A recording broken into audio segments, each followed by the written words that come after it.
अब हम इस सैम्पल पेपर का सेक्शन बी पार्ट शुरू करने वाले हैं। अब इसके अंदर प्रोग्रामिंग बेस्ड क्वेश्चन ज़्यादा आएंगे, तो देखते हैं।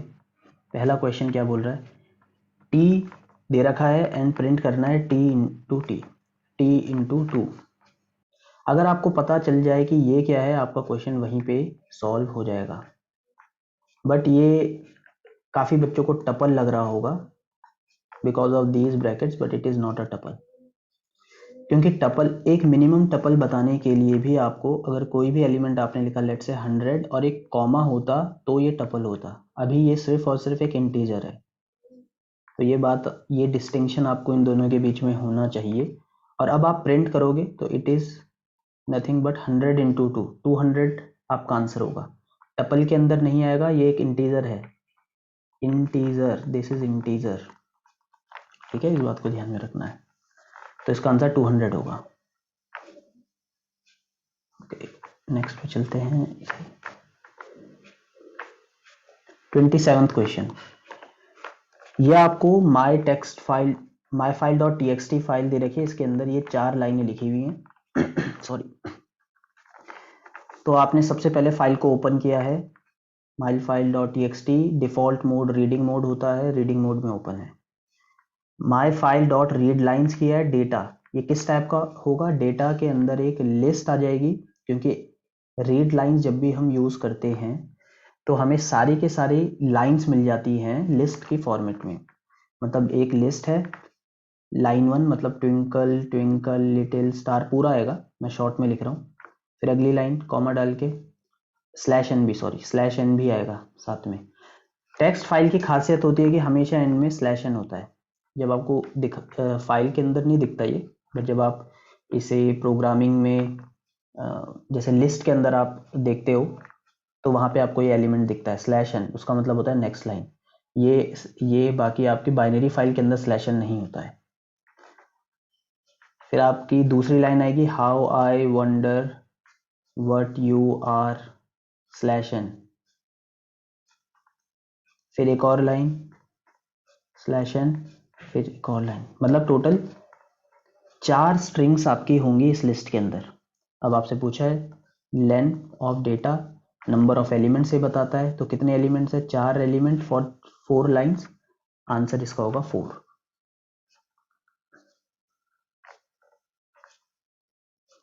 ये भी हो गया। नेक्स्ट क्वेश्चन पे चलते हैं। 28th क्वेश्चन, इसमें पूछा है y के अंदर जो वैल्यू जा रही है x 1 2।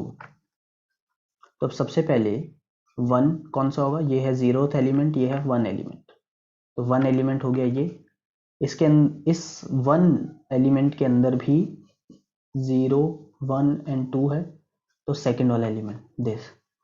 तो क्या y के अंदर क्या वैल्यू जाएगी, 15.0। प्रिंट y, तो 15.0 आपका आंसर डी होगा।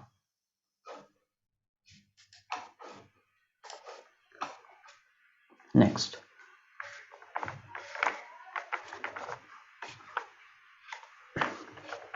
x इक्वल टू 2 इनिशियलाइज करा रखा है। While x less than n क्या है, सबसे पहले 2 लेस देन 9।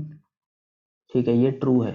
अगली लाइन पे आ जाएगा प्रिंट x, प्रिंट कर देगा x की वैल्यू मेरी 2 है, तो आउटपुट ये प्रिंट कर देगा 2, स्टार्टिंग में ही 2 प्रिंट करेगा। एंड आपको यहाँ पे एम्प्टी स्ट्रिंग दे रखी है, मतलब डिफॉल्ट नेक्स्ट लाइन पे नहीं जाएगा। अगला कैरेक्टर जब भी प्रिंट होना होगा तो यहीं पे ही प्रिंट होगा, इसका मतलब ये है। इस लाइन पे x की वैल्यू क्या हो जाएगी, x की वैल्यू x प्लस 1, तो 2 थी, तो 2 प्लस 1 3 हो जाएगी। x की वैल्यू 3 हो गई।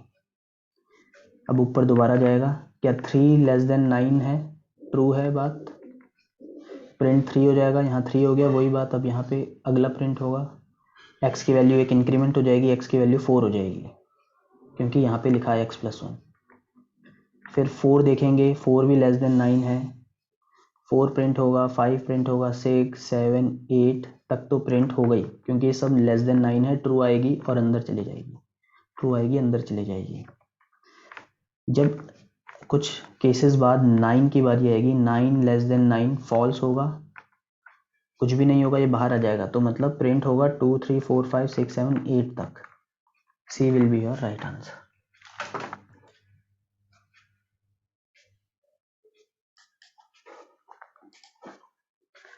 दिस वीडियो का लास्ट क्वेश्चन करते हैं अब हम, वो है इसका आउटपुट बताना है। बी की वैल्यू 1 दे रखी है और ए रेंज यहाँ पे कहाँ से कहाँ तक जनरेट होगी, बारी बारी से ए के अंदर जो वैल्यू आएगी सबसे पहले आएगी 1, 2 का गैप है, ये आपको जंप बता रहा है, तो फिर होगी 3, फिर 5, फिर 7, फिर 9, ठीक है।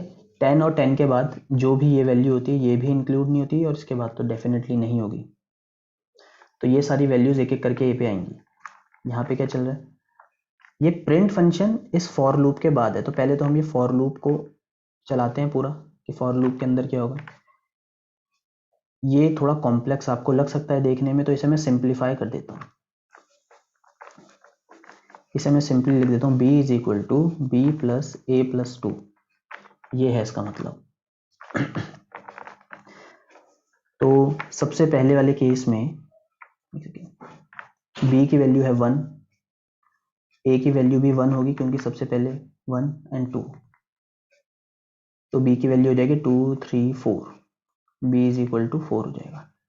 अब अगले लूप में चलेगा तो ये 4 होगा, a की वैल्यू अब आई है नई 3 और फिर 2 होगा, तो 4 5 6 7 8 9, b की नई वैल्यू 9 होगी, ये भी चले गया।